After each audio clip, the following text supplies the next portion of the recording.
Welcome back to our channel. I am Terry and Alleyne, and thank you so much for joining us in this another episode of Living on the Autistic Edge.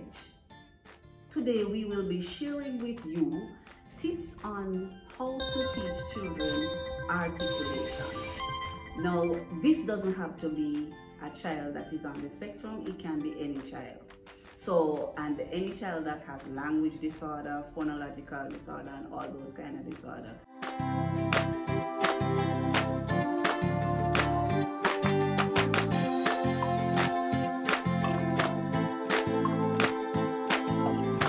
The first tip I want to share is so focus on the letter sound. Focus on the letter sound. Now, oftentimes we teach the name of the letters rather than the sound of the letters. When we have the children focus on the name of the letters, it is a little bit more difficult for them when it comes to blending letters to form sounds and to make even words and sentences. They find it a little bit more difficult. So the ideal way is to teach the sound of the letters. Now, there are 26 letters in the alphabet. However, there can be about over 40 sounds that you will get from those same 26 letters of the alphabet. You have the vowels carry 2 sounds. So most of the time the consonants carry 1 sound, and it is more or less the short sound for the consonants.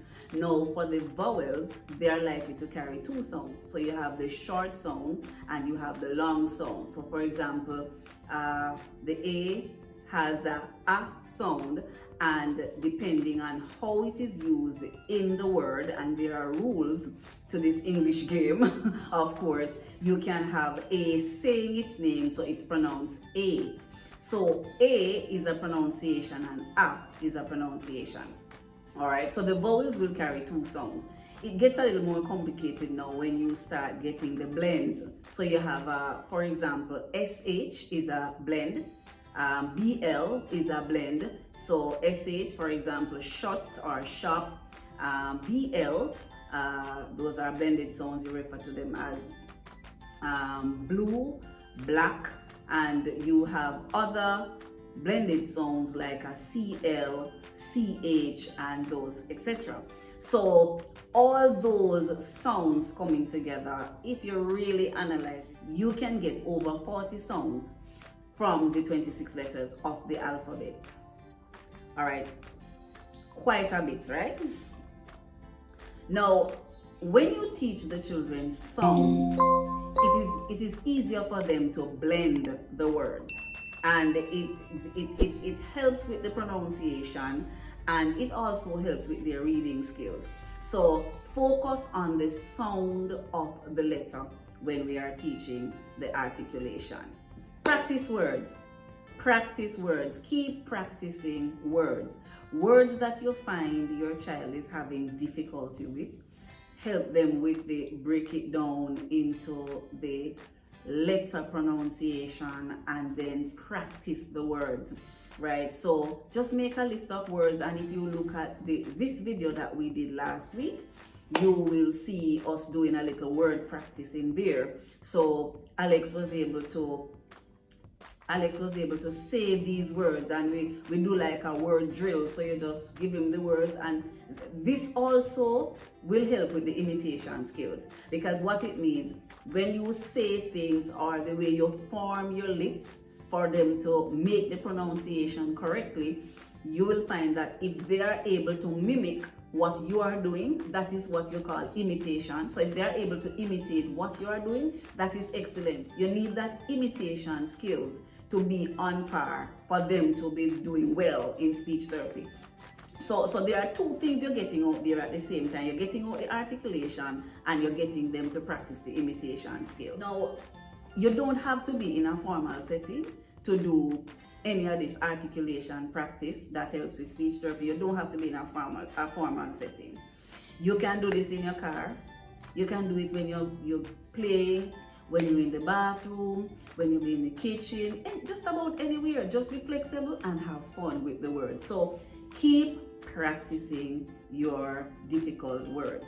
Model the word correctly. model the word correctly.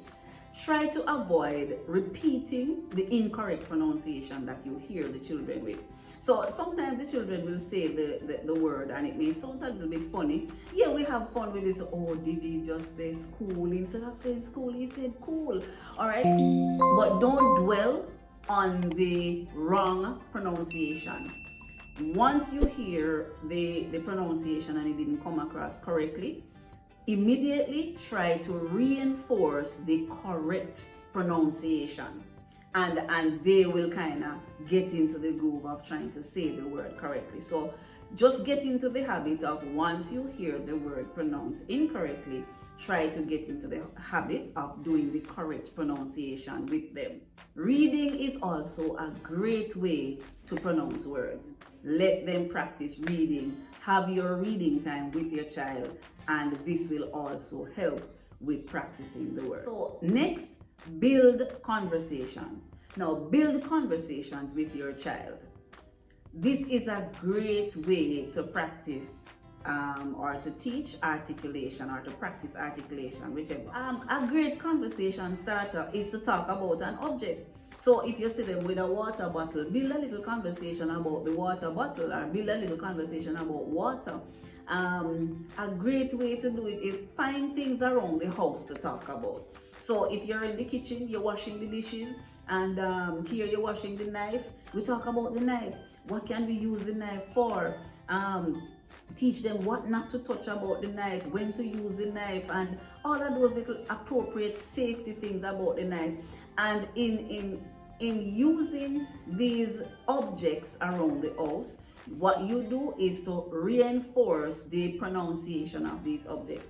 So from time to time, we're around the house, and when we're in the shower, we have speech therapy and articulation exercise in the shower as well. Because when we go in the shower, once I take up the soap, I said, Alex, this is the soap. What is this? Soap. And we have him pronounce the soap. And we talk about soap, and we use the soap to bathe. And you show them, this is how we use the soap.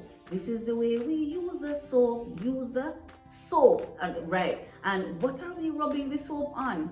Our rag. So build little bathroom conversations, right? So that you can get practice. So you can just be anywhere building conversation. You could be in the car, you're traveling to school and all of that. Build conversation in the car. You pass and you see a car. Let's talk about a car. What is the color of the car? And those are little conversations that you can use for children who are struggling with articulation issues. Another thing in building conversation, you can also do it in the form of a question and answer. So for example, you ask them simple questions and allow them to give you answers. And for Alex, who is nonverbal and just crossing the threshold of going into using words, now, it's a lot more work that we will have to do there. So if you are a parent out there with a child on the spectrum, or even not on the spectrum, and you're having language difficulties, these are some. So build question and answer around the words that you find are challenging for them. And that will give them some great practicing. So, and another thing too, let them complete the sentence. So if you are saying something to them, you can say, this is water. This is, and allow them to finish the sentence, water. So it doesn't have to be an elaborate conversation. It can just be a simple conversation around an object. Keep it as simple as possible. You know your child, so you know how much you should put on and how much you should pull back. So you know your child, so work with your child and take the cue from your child, when to pull back, when to move forward. Another great way to teach articulation, and that is through storytelling. And if you look back at our playlist here with Bible stories, we started out using Bible stories, I would have indicated in that. So if you want to know more about how we use the story telling to, for speech therapy and articulation, you can go back and watch these videos right there. So you have a whole host of stories out there that you can use for children. You have your storybooks for children. Use up your storybooks. You can build social stories as well. Pick an object, build a little story around the object, and you tell the children and help them out with the articulation. Now, another great way is through games. Now, games tend to help children a lot.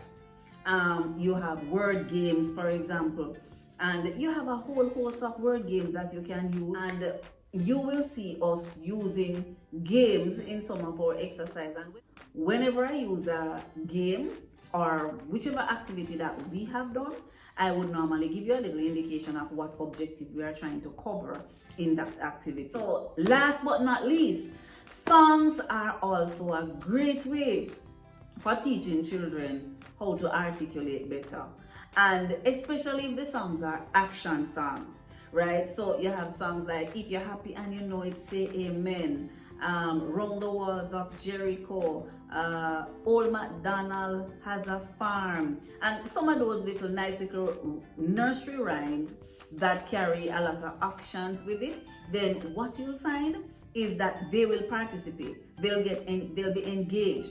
And once you get those children engaged, that will be better for them. And the engagement helps to stimulate their brain. What I'll do sometimes is I'll use rhythm from a song and just make up my own little word and put it in the song, and then you try to sing. So you do that. And so, like for example, when we were teaching the body part songs, and you know that my head, my shoulder, my knees, my toes. So one of my caregivers have a cute little way of teaching the body part. So she would not do, when she was introducing it for the first time, she did not sing all the body parts at once. So she would go like, my head, my head, my head, my head, my head. So by repeating my head, then he get used to know we're talking about the head.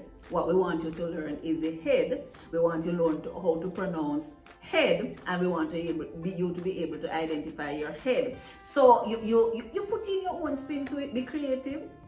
Listen, even if you try being creative and it don't come out good, don't worry.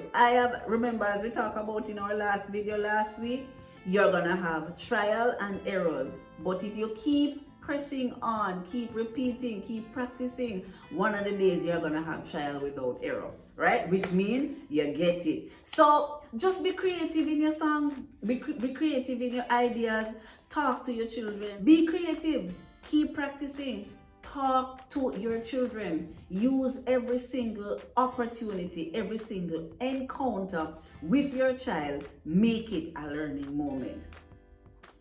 Once again, thank you so much for joining us in this another episode of Living on the Autistic Edge. And guess what? Don't forget to like, share, and if you haven't done anything else, make sure you subscribe. See you next time on the Autistic Edge.